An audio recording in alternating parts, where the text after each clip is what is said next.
ihaw. Malalaki. Nok, sarap pang ihaw.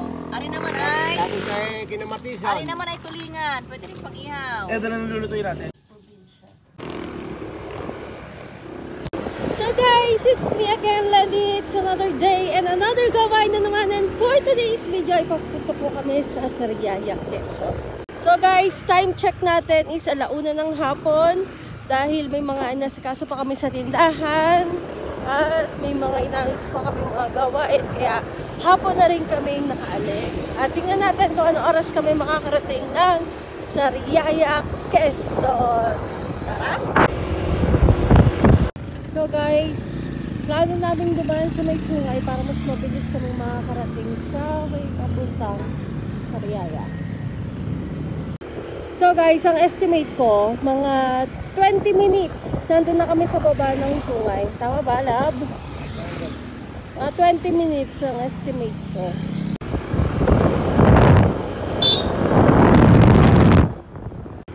So guys, medyo na-achieve naman niya yung 10 minutes mula dun sa taas hanggang dito sa may baba.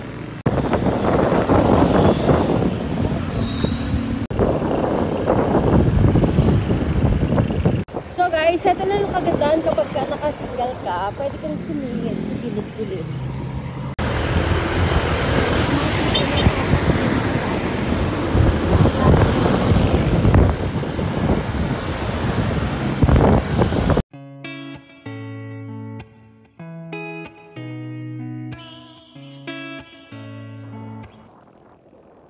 So guys, magpo-full tank muna kami. 300 na muna pa. Unleaded.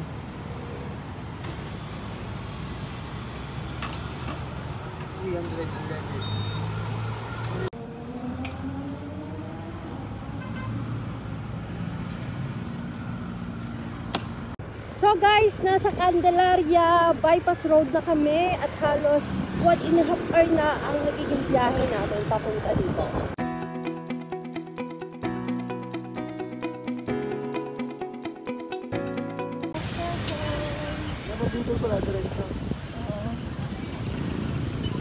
So guys, dito na kami sa public market ng Quezon at ang oras na naging biyahe namin ay 2 hours.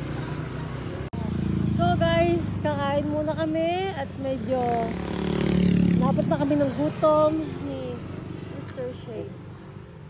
Ay Lord, thank you Lord.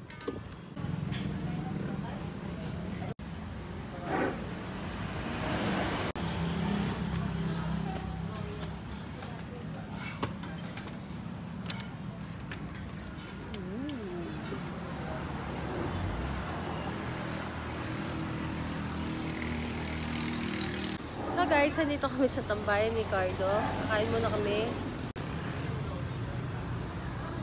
So guys, papahinga lang kami saglit dito sa dagat.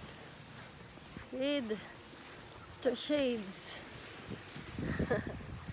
Mag-relax lang kami ng konti, guys. Oh. Nag-check na niya.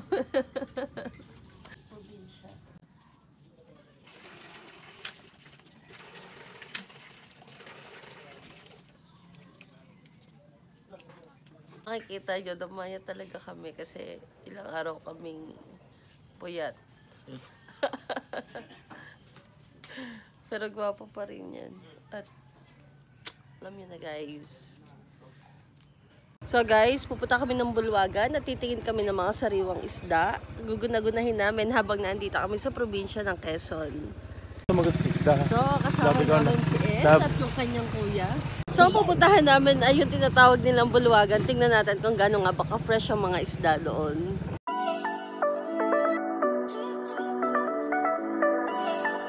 So guys, nandito na kami sa Bulungan. At hindi namin sure kung may maabutan pa kaming isda dito kasi tanghali na daw kami. Alam mo ito? Bunga ng anahaw. Ito pala yung anahaw.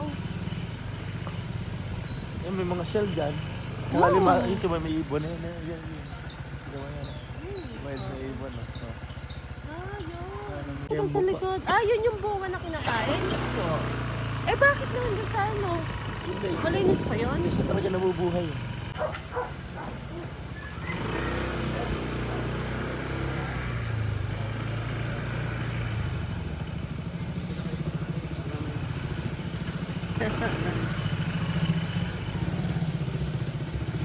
Dagat pa pala, ere. Oh. Sana'y may mga isda pa. So guys, andito na kami sa bulungan. Sana'y may mabilang pa kaming isda. Woo! Marami nga dito kalimatag. Pero, bakawan.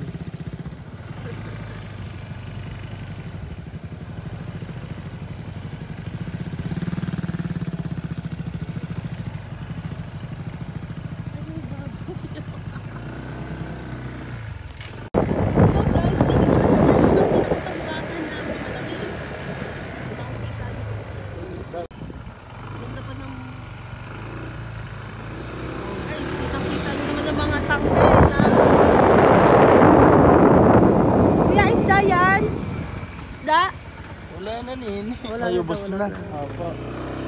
Ano isda yan, ate? Galunggong. Yan ay galunggong. Ito'y tulingan. Aray burot. Ano ba yung mataba? Burot, ate? Burot. Malalaki. Nok, sarap pang ihaw. Ari naman ay... Tapos ay kinamatisan. Ari naman ay tulingan. Pwede rin pang ihaw. Ito na nilulutuin natin. So guys, hindi naman kami nabigo at doon na lang kami bumili sa Laco kasi naubusan kami sa bulungan. Ayun sina kuya at sina ate. At least di ba may nabili pa rin kaming isda. Laking galunggong. Parang matam... May nakita ka may singahin. Nanay. Nanay, good morning! Good morning. Ang sipag nyo naman. Ilang taon na ako kaya? Ah, 92. Sipag ni nanay. Bago na ng isda. Ed. So guys, sinama kami ni Ed dito sa ilog nila. At okay naman. At sobrang ganda dito guys. Pagkalakas ang ulan. Nga, sa web mo ka lang gano'n. Tutuan na yun. Buti na lang ganito yung set namin. Sayang nga, hindi. Kuya kasi lagi nagmamadali. Ganti.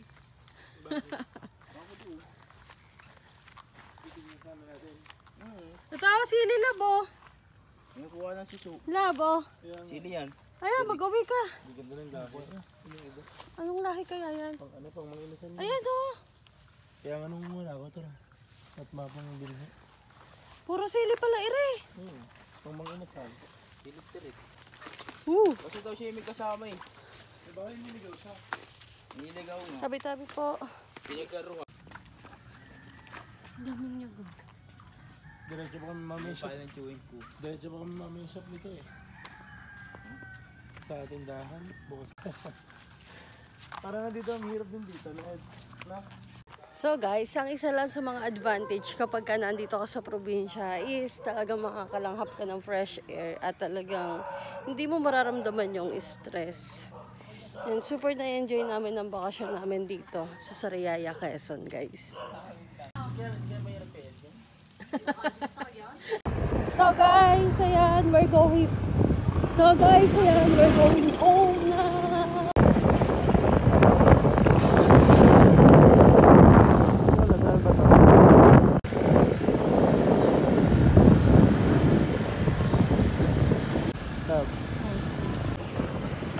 Tatlo tayo labi may self-stick, love.